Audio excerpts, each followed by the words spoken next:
So, first match on the card is Bubba Bully, whatever the hell his name is, versus Tommy Dreamer. Bubba comes out, and he immediately, because we can't have an instance in TNA without talking, begins cutting a promo in the middle of the ring before the match starts. Mm-hmm. Now, me and CMG were talking about this before we started recording. This was a bad way to kick off the pay-per-view. Right. I'll be perfectly honest, any Bubba Ray match is a bad way to kick off the pay-per-view. Mm-hmm. But this was particularly bad because it pretty much said all the audience needed to know about TNA. We talk way too much. I think one thing we did talk about War Machine before we got on was how in pay-per-view cards and you should put your best, no, not the best match, but a good fast-paced match. So this could have been a time where you could have gotten somebody who hasn't been featured on Impact or on TV and just be like, okay, I need you two to go out there, give us 6 or 7 minutes and have a good match. Just get the excitement going. Yeah, exactly. They could have, this was so easy. This was elementary booking, Watson. I mean, they could have put the Beer Money Inc.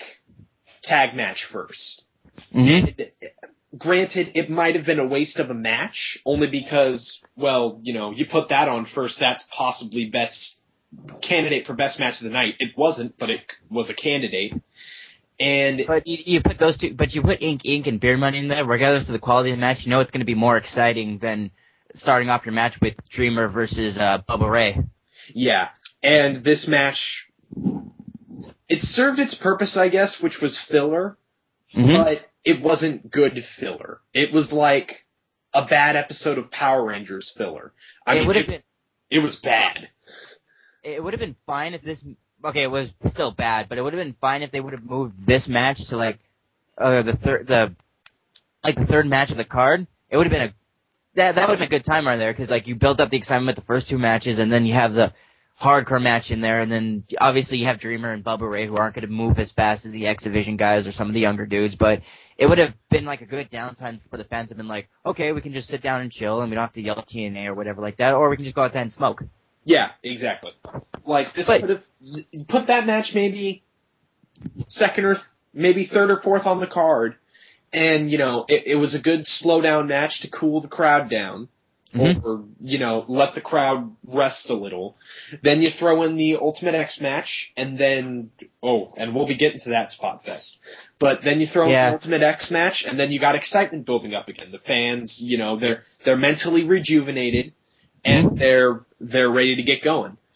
But just another missed opportunity they had on this. I mean, it's just okay, like when I said about not featuring people on the Impact, or they could have started off the show. They could have had Jay Lethal go up there and have a match against Magnus. They could have had, just thinking off the top of my head, they could have gotten Doug Williams to do something with Brian Kendrick, or have Hernandez do something. Just have just showcase her talent, Ross. Showcase her talent. Put them on a pay-per-view. You might want to edit that out because Hernandez did do something. It was a rather forgettable match, but Hernandez did do something. But I understand. My mistake. I understand what you're saying, though. And it just wasn't a good way to kick off the pay-per-view. But I will give it credit. It wasn't nearly as bad as the next match. And the next match being? Sarita and Rosita versus Angelina Love and Winter in the plot development match for the Knockouts tag team titles. Already, okay. I understand that you seem to think that the Beautiful People are your most over Knockouts. I really get it, but they're not. Fans of the Impact Zone may want to see them because they point at their asses, but no, that's not what we want to see. I would have rather seen maybe Mickie James versus. Well, if they really wanted to book it right, or just have a good, exciting match on there, they could have just had Mickie James versus Sarita in a number one contenders match to see who goes against Madison Rayne in the next pay-per-view card, or whatever Impact they want to place it on. Precisely. I mean, it was a waste of. It was another filler match. It was like every. It was almost like every match on the card leading up to. This match is mainly on there, like, because the Bubba Ray. Sorry to interrupt you. The Bubba Ray versus Tamajima match, that was pure filler. In my mind, that was filler. This match right here was just the plot development match. The match that was just made for the sole purpose of explaining a story. That's why it wasn't that long. That's why I didn't care. There's no energy. I mean, and the thing is, it wasn't even a good plot that was being developed. It was just another stock possible lesbian angle because every knockout in TNA is a lesbian, I guess. And it was just bad. And the finish, oh my god. The finish was so overbooked.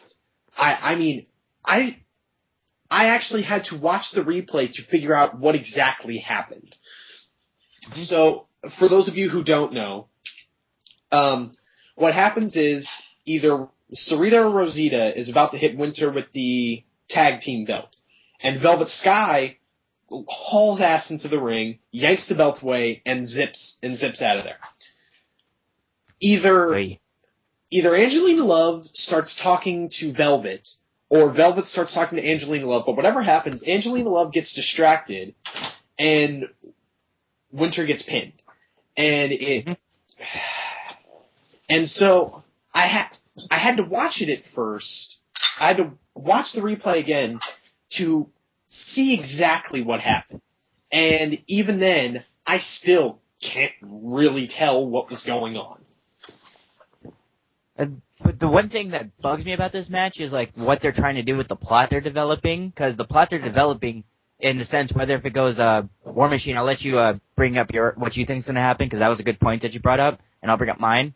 But whatever scenario that acts out, it's going to totally freeze up their division, because if their plan is to turn Velvet Sky heel through this misunderstanding, then okay, but here's how it freezes up the division, because you're going to have Velvet Sky feud with Winter and Angelina. That's going to be the quote, because she's a heel now, and then she has a reason to be to be mad at them for whatever reason. And then Sarita and the other one already have the knockout tag belts, so they don't need to go for the Prestige knockout belt. So there's no contenders there. I mean, Mickey, yeah, but the way that Mickey has been presented, she isn't a credible threat, and there hasn't been single knockout match. Well, there's been single knockout matches, but I can't really name off the top of my head. She hasn't been presented as a credible contender, and we haven't seen reasons why we should care if she were to go for the belt, you know? Yeah. And then your point was? Well, I would like to say, before I present my point, I would like to say something about what you said about Sarita and Rosita. Yeah. They could have one of them go after the Knockouts belt, but the thing is, you would then have to turn you would either have to turn Madison Rayne face or Sarita face. And to me, Sarita's the only one that could probably turn face without too much head scratching. But if you tried to turn Madison Rayne face, that's just not going to work. It isn't going to work if they try to turn her face. And so, if they wanted to, they could, but they're probably not going to. But my point was, and here's what I think Vince Russo's going to do, because it would be the typical Russo. Well, we can't blame Russo. It might be one of the other writing teams. Well, still, it has to be approved through Russo. And then Russo will either make some sort of change or something like that.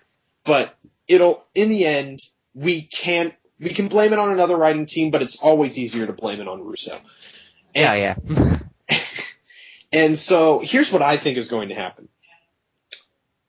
Velvet is going to get into the ring, apologize to them, sincerely apologize for what happened. She truly did not mean to have what happened happen. They'll come out, they'll celebrate, they'll hug, they'll do whatever, and then Winter... Hot oil rub?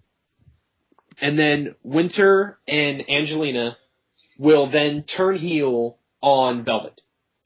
Why? Well, it would be a decent swerve. Ugh, God. I mean, that would be Russo's thought behind it, that it would be a decent swerve. And it wouldn't be, because it wouldn't make any sense. Two people who are clearly being presented as the faces of this feud suddenly, like you're going to catch a case of whiplash, turn heel, it would make no sense. But chances are that's what's going to happen. Because somehow, in the grand scheme of things, we don't get it as fans, but they do. Mm-hmm. And because we don't get it, we're not worthy enough to criticize the product. Hey, it's shades of gray, man. Shades of gray. Anyway, next waste of time. Oh, it was, if I remember correctly, it was Hernandez versus Matt Morgan in the first blood match. Oof. This match wasn't really all that bad. It was it was another hardcore match. Another garbage wrestling match. And, only shortly after the first garbage wrestling match. But whatever. And then it was slow, it was plotting, it was just... Well, for it's like a blood match, it wasn't very exciting. And it's like... Oh, go right ahead, I'm sorry. And the problem is, with the first blood match, that is either a blow-off to a feud, or leading into one last big match as their blow-off, which I think they're leading into Lockdown with this, but I don't want to see that at Lockdown. And thank God I'm probably not going to be on Lockdown. Thank you. And go right ahead. And so it's supposed to be exciting, and it wasn't very exciting. It felt like a standard Matt Morgan match. He got some offense, then his opponent got some offense, then, let me rephrase that. It was a typical Matt Morgan screwjob match. He got some offense, his opponent got some offense, he started getting some offense back, his opponent screws him somehow, in the lamest way, I might add, ever. Hernandez literally squeezes a ketchup packet on to Matt Morgan. We are now living in the land of cartoons, where someone can easily mistake ketchup for blood. You know what? I might give you hot sauce. Just because at least it's watery like blood, It's not thick like ketchup is. And maybe the sweat mixed with the ketchup kind of diluted it so it looks sort of like blood. But there wasn't even a cut on Matt Morgan. All the ref needed to do was look up and see that there wasn't any blood coming from his forehead and that it was clearly ketchup. But the ref looks directly at Hernandez and doesn't see that Hernandez is bleeding from the top of his forehead. It's like they're trying to reenact it was I forgot which pay-per-view it was. I think it was Genesis, where Jeff Jarrett had the MMA match with Kurt. It was like they're trying to reenact that screwjob finish with the hot oil tan in Kurt's eye. It was like they're trying to go for that, but lamer and with blood. Ugh. My problem with the match is why couldn't those... Huh? You mean ketchup? Well, I mean blood, but yeah, it was ketchup. I know they're trying to go for blood, but we all know it was ketchup because we're not dopes. Oh, yeah. But my big complaint about it is, like, why couldn't it have just been a regular match? Just have Hernandez go out there with Matt Morgan, give him about 10 minutes or 12 minutes, and then let them do their thing. Because I know Hernandez is... Again, it's hard for two guys who are about the same height, or strength-wise, because Matt Morgan is tall, Hernandez is tall, and they're both big and muscular. So I know sometimes the matches with those two types can be very awkward, and most of the time it's better, like, if you see Hernandez versus, like, a Doug Williams, or you see him, like, when he was in LAX throwing around Motor City Machine Guns, and Homicide was taking care of, like, the fast offensive stuff, that works to his advantage. And so I know it's awkward for two 6-foot guys to really put on something amazing, so sometimes you would give them a special gimmick match. So to be like, okay, it's a first blood match, so they can get away with being slower or something like that. So if there's an awkward period, they just get a weapon and you'll get an easy pop. Well, the problem is, Matt Morgan and Hernandez are not bad wrestlers. They're not at all. Like, I wouldn't say that they're great or anything. They're not like Daniel Bryan or CM Punk. Bryan Danielson. Whatever. I'm not trying to sound militant about that. I just hate Daniel Bryan. Name. Either way, it's the same guy. But, same guy, yeah. But, they can go and they can have a good match. And there is proven chemistry there. And, whatever you may say about Hernandez's and Matt Morgan's tag title run, I honestly don't care. But it wasn't a bad run, and they weren't a bad tag team. It wasn't until they suddenly turned Matt Morgan heel and had him turn on Hernandez that things started going haywire. And, you know, there's proven chemistry there, and this match did not show it off. It was a subpar match because it was stuck with a crappy finish. It was stuck with a crappy finish, you mean? Well, and a crappy stipulation, because what does First Blood have anything to do with in their feud? I mean, granted you can't exactly have a concussion match this day and age, but still, I mean, a no DQ match would have been fine. Yeah, well, that was the point I was leading to. It's just they could have, like you said, they have the chemistry. They could have easily just went out there, have 10 minutes, and then just say, okay, have a good match. Mm-hmm. That could have easily solved it. But clearly, no, we have to have a gimmick. Clearly, The Office, again, that's the Russo booking strategy. He just sees normal matches scheduled on the card, and he's like, these are boring. No one's going to pay to see these.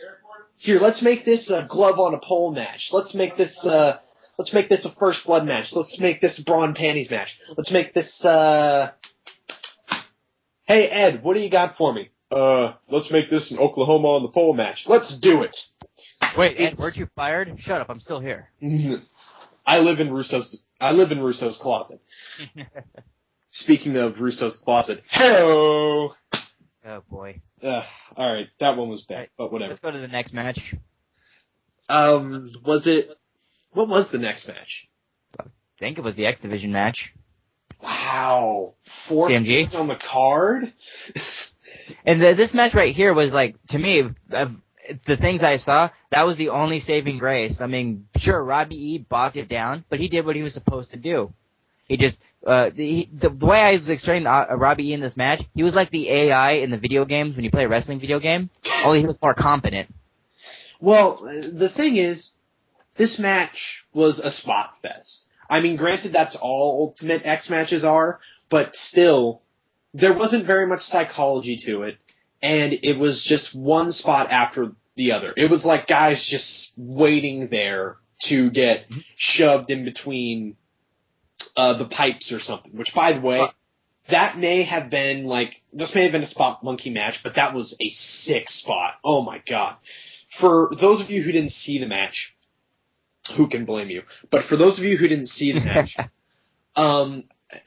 there's a point where either Jeremy or Max Buck was on the top turnbuckle, and Robbie E fell but landed on his feet and saw Jeremy and or Max Buck and just shoved his head in between the support beams that hold up the Ultimate X thing. And there was this really nasty gong sound when he flew in there. It was sick. Mm-hmm. But that was a competent spot. The rest of the spots, not so. I thought there were some pretty cool spots, like when Kaz did the springboard. Maybe a little too early in the match, but when he did the springboard from the top rope of the ring and caught the rope and started climbing for the belt, that was pretty athletic. And Robbie E did competently pull off the tower. Yeah. There were some spots though that looked straight up nasty. Not even in a good way nasty. Just there was a spot where they really had the ring steps placed in an awkward area. So they were placed in the front of the ring. So what had happened was Kazarian went to springboard to the outside onto either Robbie E or one of the Bucks. But it looked like he caught his foot on the steps, as he was coming down, and you could see his foot kind of bend back. It was nasty. Oh, and then somebody, I don't remember who, it was probably one of the Bucks, but they went to springboard on Kazarian, and this time it wasn't just a matter of maybe he hit the steps or not. One of them clearly hit the steps because you could hear this thud once they kind of got low enough, and they hit Kazarian, and you saw them grabbing their leg and freaking the heck out. It was just like, whoa. You know, it looked nasty.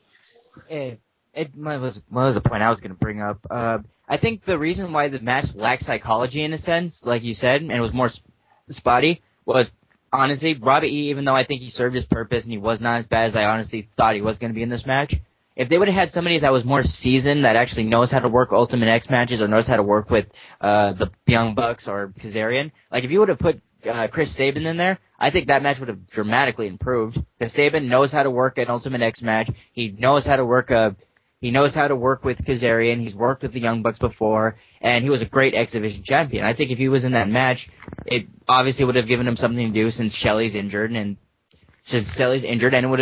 it would have been having a guy in the match for the sake of having a good match. Mm-hmm. And, you know, I get that they had established feuds here, clearly, but honestly, why was Robbie E in the match? No, let me rephrase that. Because it's pretty clear why Robbie E was in the match, but I don't understand why this guy's getting such a huge push, because his wrestling... It's because they're trying to save best as they can with his gimmick. I'm hearing a weird feedback. They're trying to save his gimmick as best as they can with the God damn it, losing my train of thought. They're trying to save his gimmick, sell Robbie E. While they're promoting Angelina and all the Jersey Shore people they're bringing in. That's what they're trying to do. So that's why he's being featured in Ultimate X matches when clearly he's not the best candidate for it. And, you know, the Young Bucks really were just kind of thrown into this match. Like, it wasn't really necessary for them to be there. The only reason why they were there was because they didn't get their shot the last time because their flight sucked, you know, and they decided to hang out with Paul London. But that's beside the point. Yeah, that was not their fault. Yeah, and, you know, there was really no point for them to be in there. Like, it could have just been a standard match between Kazarian and Robbie E., standard X Division match, and it would have been pretty good, you know. It wouldn't have been match of the night, but it'd have been pretty good. And I just would have liked to see, like, with the missed opportunity, like, you get Robbie out of there, you could have had a Jay Lethal in there, again, another guy who knows how to work with the X Division guys. You could have got in, you could have brought back, you could have paid Christopher Daniels to come back and just bring Suicide back, and that would have been amazing to have Christopher Daniels in there, even though it's a lame character like Suicide, but still. Well, the thing is, they would have tried to do the Daniels spot, and it would have been perfectly clear who it was. Like, you know, the thing I've noticed is that whenever Daniels is in a match, like one of those types of matches, they do the Daniels spot every time. And, you know, what spot are you talking about? The one where he's like on top of the rope and he just kind of like spread eagles it to the X or whatever. Oh, that spot. Yeah. And they do that every time, and they did that when he was first doing Suicide when Kazarian got injured. And it completely gave away who it was. But at the same time, if everybody who has access to a computer that has a wrestling fan knows exactly who that is. Well, we knew who he was when he was Curryman, and well, I'm not saying like Suicide in there would make sense in a booking status, but if it was Christopher Daniels, again, there's somebody who knows how to really, really work that type of match, and will bring in another level of excitement to it. I understand. And I understand that everyone knew that Christopher Daniels was Suicide anyways, but still, there's a certain air of mystery that even though everyone knows, as a company, you want to retain, you know? Like, so don't do a dead giveaway like that if you want to have a masked wrestler and not have anyone know who he is. Okay, good point. But, you know, at the same time, though, if they were going over the spots in the backstage, they'd be like, all right, usually I do the thing where I jump from the top of and grab the center of it and get the belt, or try to go for it at least. I'm not going to do that in this match. Instead, I'm going to do this spot. Nah, you're gonna do that spot, Daniels. But I don't want to do that. We don't care. He's like, whatever. I'm getting a title shot in ROH anyway. So. All right. So on from this match, which I thought was really good, to the next match, which was Take It Away, War Machine. Was that the Matt Hardy, AJ Styles match? I think so. No, I don't think it was. I think it was the Ken Anderson RVD match. This match sucked. God, speaking of stupid finishes and plot points. Oh my god. Okay, so ever since Anderson lost his title in somewhat of a weird fashion, but whatever. Stupid. Stupid. Okay, it was dog shit retarded. But that's not the point. He's been pining for another title shot. He got it, and he lost. And then RVD got his shot, and he lost. So ever since then, Anderson's been complaining about getting another title shot. He's not been getting it. The one thing I like about this, though, and I'm sorry to interrupt you, but the one thing I like about this, though, is when Anderson first won the belt and he was giving that speech about, oh, I suffered for long periods of time, and now this is my time. And then, 2 weeks immediately afterwards, he just, gets stripped of that belt, so it just makes him look stupid, and the promotion looks stupid at the same time. Yeah. If you're going to take digs at WWE like that, keep the belt on him for more than 2 weeks. I think that would probably help. It's again, I'm not trying to, I know sometimes when I bring up Ring of Honor, it seems like I'm a mark for them. I'm a huge fan, but, I'm not completely biased, so when I bring this up, I'm trying not to be biased, but if he were to win the Ring of Honor belt and he just made, a little jab at, oh, yeah, well, he would never be in Ring of Honor, but if he did, he would be like, oh, yeah, I won the belt, and screw Vince for holding me back, because here, I am the champion. Because in Ring of Honor, my point being, in Ring of Honor or any other company, they take you seriously as a champion. They would have had him as a champion for a couple of months. So that would have been a good position to say, oh, I have the belt. It's my time. I suffered. But in TNA, that just makes you look stupid because they're going to take the belt off you 2 weeks earlier and then put you in another plot that doesn't make any sense. Yeah. So, back to the backstory of this match. And so he's been complaining that he hasn't got his title shot. RVD hasn't even gotten a rematch yet. So, now what they're doing is they're sort of turning Anderson. I guess. I don't really know what they're going for with this, but apparently they either A, want to make Anderson a tweener, or B, turn him heel. Which, either way, it's not gonna work. It's because, even when he was a face, we treated him as a heel. Yeah, because, let's face it, his character is... He's this strange amalgam of Austin, Orton, Cena, Rock, and Triple H. Or that's what they want him to be. I don't got the Cena part, but okay. And it's because it feels like they're trying to make him look like the Superman of their company.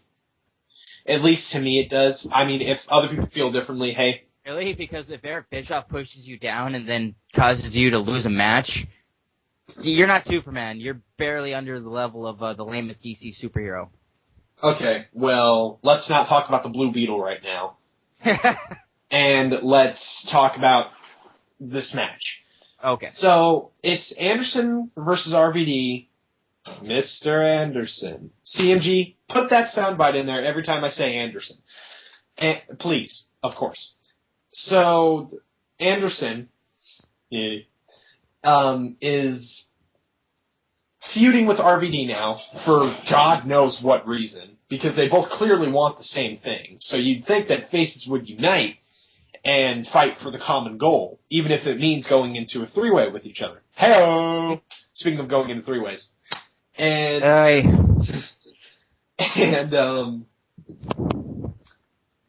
so, but no, because the faces can never look strong in TNA, because, let's face it, we don't really know who the faces are. Shades of Grey. Shades of Grey. Shades of Grey. Anyways, and so they're in this match.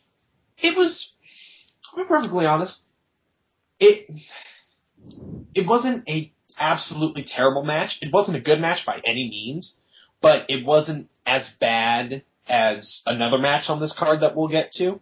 We'll get to that. 90 seconds. Speaking of 90 seconds. Hey-o! Foreshadowing. Anyways. And so, it was a pretty competent match. Typical RVD spots, typical Anderson spots. Anderson says, asshole 500 times. That was supposed to be the original finish. Because cursing is cool. And the original finish was supposed to be Anderson was going to say asshole like 500 times, and RVD just leaves the ring because he's sick of this guy's immaturity. And God, everyone said it at least once, but he's like a 4-year-old whose parents have given him permission to swear once. And like, it's funny because it fits so well. And and so now he's saying it whenever he can, just because he doesn't know the power of what he's saying. So, or lack thereof. And then they go for this. They get knocked out of the ring, and they're fighting outside of the ring, and then they both get knocked down, or something like that. And then they both get double counted out. So there's number one contender. This match already, it just leaves a bad taste in your mouth. This match was entirely pointless. Even though it was a mediocre match, so even if there would have been a clear, decisive victor, it still would have sucked, but at least there would have been a clear, decisive victor. Or, you could have just given him 5 more minutes and then have him do something. I don't even think it was a time limit thing. I think they just sat there and thought, you know how we'll repay fans who actually buy this? We're just gonna give you a DQ finish, a double countout finish that resolves nothing, and then we're gonna solve it on this week's Impact, which will also solve nothing, and then we'll just lead it into Lockdown, where there will be a 3-way match for the world title with Sting versus Anderson versus RVD. And when we get to the final match we're going to talk about, I'd like to bring up a point about this match that could have fixed the other match that we're going to talk about. Did that kill the mood? Really? Jesus. No, I was just... Oh, I thought you were actually going to bring up your point now. Oh, no. I was going to wait till we got to the pay-per-view. I mean, okay. Not the pay-per-view, the main event. Okay. I thought you were Sorry, dude. I thought you were going to bring up your point. I was sitting there, I was like, and? Oh, no, I was just saying that because, don't worry, well, I'm going to bring up the plot point from this match and put it on that match just to shrink people listening. Okay. And now that we're bullshitting, it's going to be edited out. Yeah. We can say politically incorrect things. I'm kidding. Let's get on with our job. If you can call it that. Next match is Matt Hardy versus AJ Styles. Easily best match of the night. This will be the only time ever that you will hear me compliment Matt Hardy, unless he suddenly becomes Matt Hardy from 1999. 1999. Good times. I was only 4 then, but good times. Anyways, this match was okay. I mean, it was a handicap match, an unabashed handicap match, but it was a good match nonetheless. Ric Flair was still, he was wooing, he was, getting on his knees, speaking of getting on your knees. Prepare yourselves, we're talking about a Ric Flair related match, he's gonna bring it up thousands of times. Oh yeah. He was talking. Speaking of bringing it up. Damn you. Hey, we're the best tag team. We should share a phrase once in a while. Yeah, every now and again. Christ. You got it. Jesus.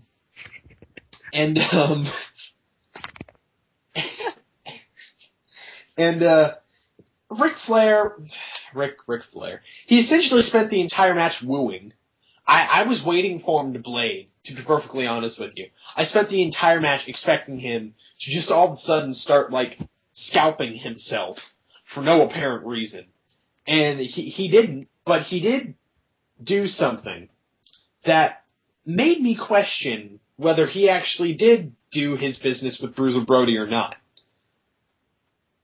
AJ's sitting on the ropes, Matt's kind of knocked in, and Ric Flair just grabs a handful of AJ's sack. I mean, and is just squeezing, and he's got this look of satisfaction on his face that is maybe the most elated I've seen Ric Flair in years. I mean, except for when he got inducted into the Hall of Fame, I can't think of another time Ric Flair looked this happy. Oh, when he made out with Maria. I guess, but he was kind of happy. He was grinning like the Gen-Z cat. He was thinking of Bruiser Brody. Anyways, But other than that, this was a very good match. Like, very good psychology, and it was clearly set up beforehand. I need to say something really quick about this, though. Does Matt Hardy seriously not know how old AJ is? Like, that's what I'm starting to think, because you think after the first promo, and AJ might have said backstage, hey, we're only 4 years removed, so you calling me kid and son makes you look kind of stupid. It is stupid. I mean, But look on the Twitter the night when they had their first match together, when Matt came on top from a screwjob finish. He was like, hey guys, I beat AJ Styles. Take that, internet wrestling community. What do you got to say now? And I'm like, yeah, AJ still has his dignity and people respect him. What's your excuse? Hello. Matt thinks he's Jesus. I mean, he really does. He thinks he's the second coming. He's not the second coming. We already saw the return of Jesus, and that was on Raw a couple nights ago, and it was fucking amazing. Nicely done, Magpie. Nicely done. Internet high five. Internet high five. The best team ever. Totally. All right, we were better than all the other Wrestle members. Oh, yeah. Without a doubt. Yeah, I mean, who's going to oppose us? T-Fizz? He already lost the titles to us. Okay, let's back to wrestling. Yeah, sorry. And we can discuss this with T-Fizz later. Yeah, we'll mock him. But it was a very solid match. I liked it, to be perfectly honest. And Matt Hardy, well, this may not speak for Matt Hardy's skills so much, more AJ's, because apparently he can drag a sack of crap to the ring and have a 5-star match. Because AJ Styles is amazing and should be the TNA champion. Well, that's never going to happen again, you watch. I hope it happens again, but I'm most Let me tell you something, brother. Right. Oh, God, Hogan. You shouldn't say those things about me, brother. I watched Hogan, he was just having an honest opinion of how he felt. He should have taken it in a more mature way. I don't care, brother. He's never going to get the title again, brother. Over my dead. If you get overwhelmed, Hogan, you're going to pull out your back again. Just lay down. Shut up. I'm already crapping out my spine as we speak. Anyways. Yeah. And this was a good match, good solid match. AJ came out on top. He finally beat the man after losing to Matt for, I think, like 2 weeks in a row. Would I be correct in saying that? 2 weeks in a row he's lost to Matt? I think one time was a legitimate match, and then the other time was like just Hardy blindsided him or beat the shit out of him or something. Oh yeah, he did lose to Matt because that was when Ric Flair turned against him, and then the second match was the street fight, and then he got screw jobbed, and then this match he did lose 2 weeks in a row, and because you can't have a back and forth heel wins, face win, and then pay-per-view decides it all. You just have to have the heel dominate. And then face wins. But now let's talk about maybe the most infamous match of the night, if not possibly the most infamous match of the year. Surely it will be a match of the year, remembered for all time. Oh yeah. Sting versus Jeff Hardy. And the funny part about watching this match, actually I'm not even going to call it a match and give it that satisfaction, but the funny thing about watching this, the War Machine, what's a good word for failure? I don't want to use the word failure, but what's another good word for failure?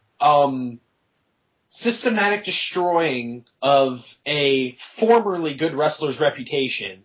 Right, the systematic decline of a wrestler's once proud reputation. That's what we're going to call it.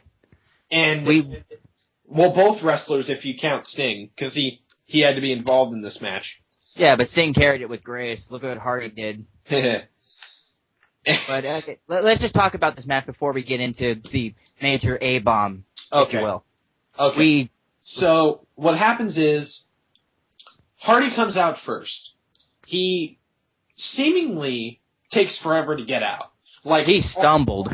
Revolver Man was in the chat with us when we were watching this, and he said, "Did Hardy get lost coming to the ring?"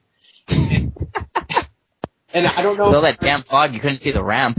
Well, still, I don't know if he said that already. So CMG, feel free to edit that out if he already said it. And so Hardy comes to the ring and he's mouthing the words to his "Until It Sleeps" ripoff into the camera.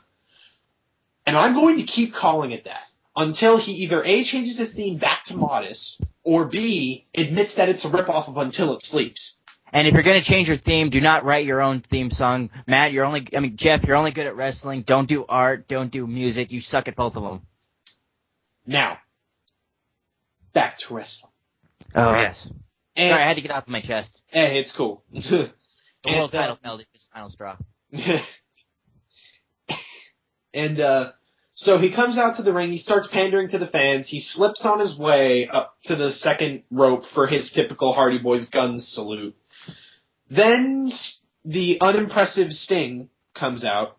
And you could just tell, I'm sorry to interrupt you, you could just tell the way Sting is coming to the ring, he's just like, I don't want to do this, just think of the pans. He clearly notices that something's wrong with Jeff. Or if he didn't already know. And so he's coming out to the ring, and there's a clear scowl on his face, which actually looked really good for the camera, because it looked like he wanted to kill Hardy, which he probably did. Yeah, but like if you didn't know what was going on, you see that scowl, and you're like, oh, this guy's gonna fuck Hardy up. This is gonna be a great match. Oh yeah. Then as the match is about to get started, all of a sudden, Eric Bischoff comes out. And CMG, can you do me a favor, and when I bring that up, start playing Eric Bischoff's old Raw theme? Very demanding today, aren't you? Damn. Please. Please. Just because I want to see that. That'd be hilarious. And I would really appreciate it if you did that. Eric Bischoff comes out, and he whispers something to Sting with the mic behind his back. And then he whispers something to Hardy with the mic behind his back, and Hardy looks like he's about to blow a gasket. But he already smoked one backstage, so... Anyways, that was a terrible joke, so feel free to edit that out. But... Oh no, he'll leave it in there, alright. Oh, I know. He left my Japan joke in there. Thanks, a-hole. I probably have the reputation as DarkMatch's resident ass face. Anyway. Yeah, thanks for taking the heat off me, by the way. And so back to the wrestling. Eric Bischoff gets on the mic and he says, "Okay, we're gonna change the rules up a little bit, immortal style. We're gonna make this a no DQ match." And then Hardy looks astonished. This was, if he wasn't acting, this was a brilliant piece of acting. If he was acting, this was a brilliant piece of acting. But since I know he wasn't, it wasn't such a brilliant piece of acting. Anyways. Was anything about this night really brilliant? Nah, we'll get to our thoughts about the pay-per-view once we finish discussing this travesty. The match, the bell rings, Sting gets in 3 shots on Jeff, literally grabs his hair, puts him in the Scorpion Deathlock, drops him, or Scorpion, whatever the heck. Scorpion Death Drop. Thank you. Scorpion Death Drop, the D2, if you will. Or the 2D, whatever. And, because the 3D with the Dudley, never mind. Dudley Death Drop, Scorpion Death Drop, never mind. Just go. But back to the match. And then Hardy goes to pin, Jeff, or no, Hardy goes to pin Jeff. Sting goes to pin Hardy, and you can see Hardy just struggling to get out of this pin. He does not want this match to end. And so he's trying to kick out, but Sting's not letting him up. And then the ref counts it 1, 2, 3, match over. And the crowd goes mild. The crowd doesn't even go. The crowd starts booing. The crowd goes crazy. There was almost a riot at the show because of the way it ended. Oh my god! Really? Because when I watched one of the repeats of it, dude, I swear they edited out the bullshit. Because I could hear booing, but it wasn't as present as I heard about it. Oh yeah, it was way worse. TNA edited it out? No. Oh, yeah, I know. They pulled the same WCW tactic that they did for Hogan when he first came in, because the crowd...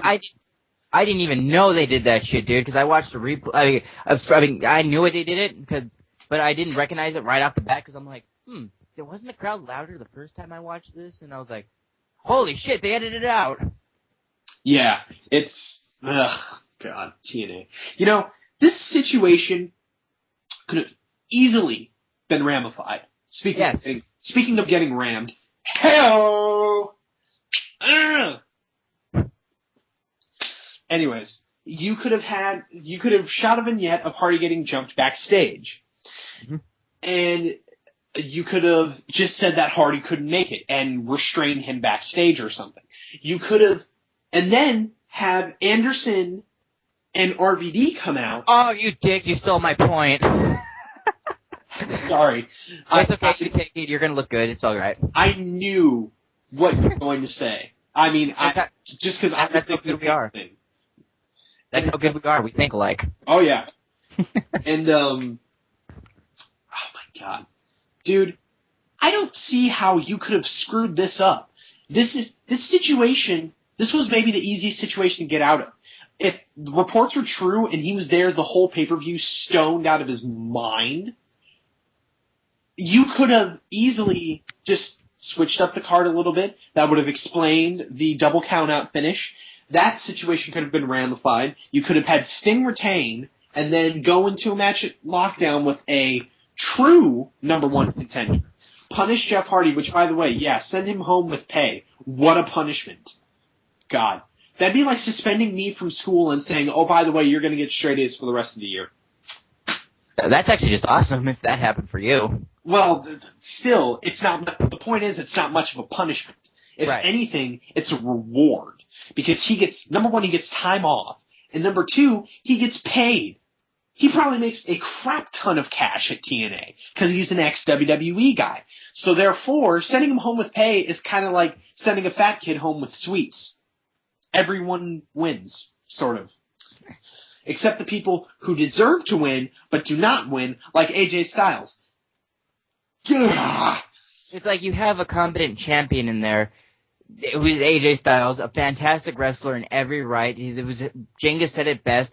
AJ was born to wrestle. You have a flagship champion. You have somebody who's different, who hasn't been seen in another promotion. You have somebody who will show up on time, who will give you the best possible performance he will, who will not only make himself look strong, but his opponents look strong.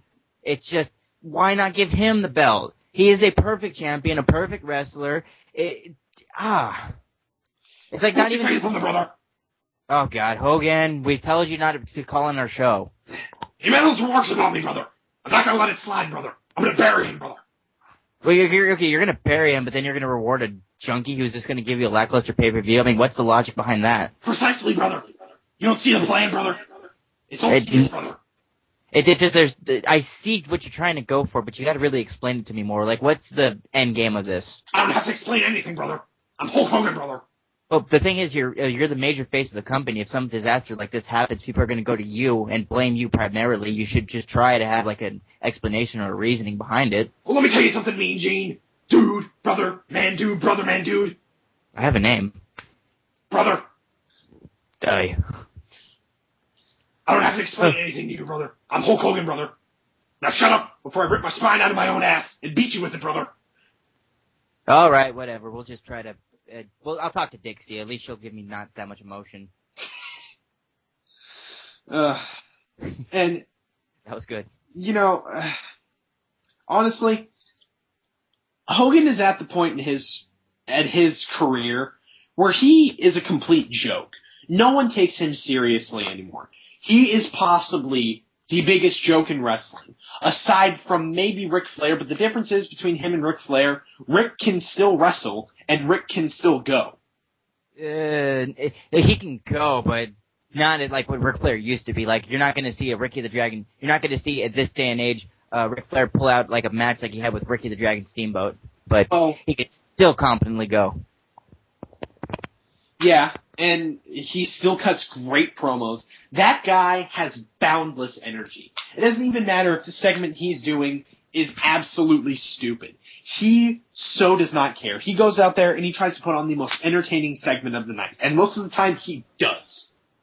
Yeah, whether if it's batshit crazy things that don't make any sense, or he actually tries to get... Like, he tries to put his effort in there. Well, not his effort, but he puts his energy into there. And I lost the point I was going to make. Damn. I gotta tell you, man, this could have been the most easily fixed situation in the world. You would have had it could have been easily fixed if you would have trusted your other employees to do a good job. You know, like if they would have trusted RVD and Anderson, like we said, to go out there and just have a triple threat at the last minute, they could have done it. I know they were retired from the other match, but emergency is emergency. Or they could have gotten a fresh guy who was a good contender, like just, I don't know, throw something together. You can do that. God. These people. You know, contrary to popular belief, I want TNA to succeed. I want them to become the number 2 company, but the thing is, they have to be good, and they're not good. And at this rate, they're gonna close down, which that's not going to be good for the business in general. That's not going to be good for DarkMatch. Definitely. Well, it's not good for us because we're going to lose like hours of material to work with, but also it's like we're wrestling fans. Ideologically, my best interest as a wrestling fan is for Vince Russo to succeed. I want him to think of great angles and ideas and ways to push and promote wrestlers and have them become bigger stars and uplift the TNA promotion. I want there to be another alternative to Vince's monopoly. I would love to have it to be like Monday night I watch Raw, Thursday night I watch Impact, whatever night Ring of Honor comes back on television I want to watch them, and then on the weekends I can watch all the hours of like pay-per-views. For me as a wrestling fan, that'd be amazing. But that's not what we're going to get. We're going to get a lackluster product because the people behind the product don't know what the hell they're doing. Yeah. Oh, and I'd like to say one other thing, too. One other thing, just when we're in the final thoughts right now. It occurred to me in my attention that when I was looking through the wrestling websites that there's been 2 releases in TNA recently. One, I don't care about. Let's face it, I never cared about that character. But there's one I specifically do care about. Magpie, listen to me. Just let it go. It's okay. She will find work. I know where... It's not that she will find work. I know for a fact this person's going to find work because she is a very good talent, has a good work rate and a great personality, and people want to watch her. My thing is, you could have had her been built up and solve your problem of who else could be a contender for the knockout match, like when we were talking about the plot holes in the current knockout situation. You could have easily propelled her to be the next champion. It would have been a good payoff. People want to see her win and succeed. But instead, your stupid management in TNA halted that. It's just so irritating. Amen, brother. I thought that was going to be more coherent. Was that coherent? I don't think it was. It was coherently incoherent. If that makes, edit that out. If that makes any sense. But yeah, I had a point I was going with there, but I lost it in there when you were just like, Magpie, it's going to be okay. And I'm like, hey, it is going to be okay. Thanks for calming me down. It's okay. But I would like to give a personal fuck you to TNA for releasing Daphne, and CMG leave that part in there. All in all, this was a terrible pay-per-view. There were maybe 3 good matches. And, oh, God. We completely skipped over the Ink Beer Money match. I just realized we completely skipped over that match. Well, that's how memorable it was. Yeah, I guess that speaks for the match. Guess what? It wasn't really all that good. Wasn't that exciting? We missed an opportunity. Beer Money should be doing something better for their time. Next thing. Oh, God, I can't believe we botched that. You can fix that, right, CMG? Well, why? You guys didn't say anything about it anyway, so it doesn't even matter. Oh, okay. He has a point. This was a terrible pay-per-view. I mean, it was bad. I mean, I thought Genesis was bad. And you know, to be fair, Genesis wasn't a bad TNA pay-per-view. But if we compare it to the standards of, say, WWE, it was a terrible pay-per-view. Mm-hmm. or any other company for that matter. Dude, WrestleLicious puts out better pay-per-views than TNA does. Shimmer puts out better pay-per-views than TNA does. Whoa, don't put Shimmer on the same wavelength as WrestleLicious. Oh, okay. Shimmer is like a bazillion times better. Well, it still sucks. Shimmer does not suck, but that pay-per-view did. Anyways. Well, final thoughts. It was an awful pay-per-view.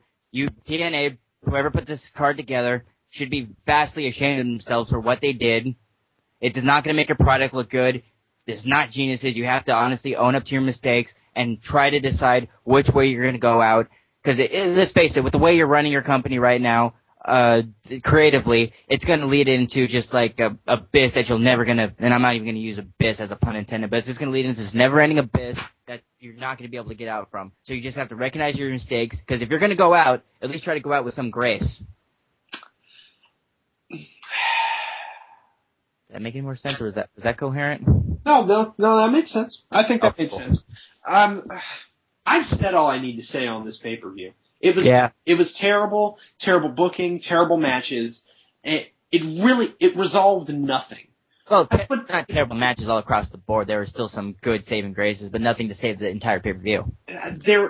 Pay-per-views are meant to be A, the continuation of some feuds, or B, the blow-offs for many feuds. And quite honestly, this did nothing of the sort. It resolved nothing. It didn't start anything. It didn't end anything. All it did was continue more pointless feuds that no one really wants to watch. I mean, do you want to watch Tommy Dreamer cry over ECW again? No. No. You don't. But guess what? Chances are it's gonna happen. Screw all this nonsense. Screw TNA. Screw the current incarnation of TNA. This is not good TNA. This is dark TNA. Like TNA is stuck somewhere in a parallel dimension where Star Trek actually happened in real life. I'm flying in a TARDIS right now, and I lost where I was going. TARDIS, I love you so much right now. You just referenced Doctor Who. Thank you. No problem. Oh, you're my best friend ever on the show. Thank you. I was just watching the first series of Doctor Who on my Netflix before we started this, actually. Hey, I was too. Which episode did you see? I am currently watching Dalek. Oh, I'm watching that episode too. Remember when he goes into the vault and then it's like, must exterminate, that was so cool. If anybody wants to know why we're not talking about the pay-per-view, Doctor Who is so much better. Watch Doctor Who instead of TNA.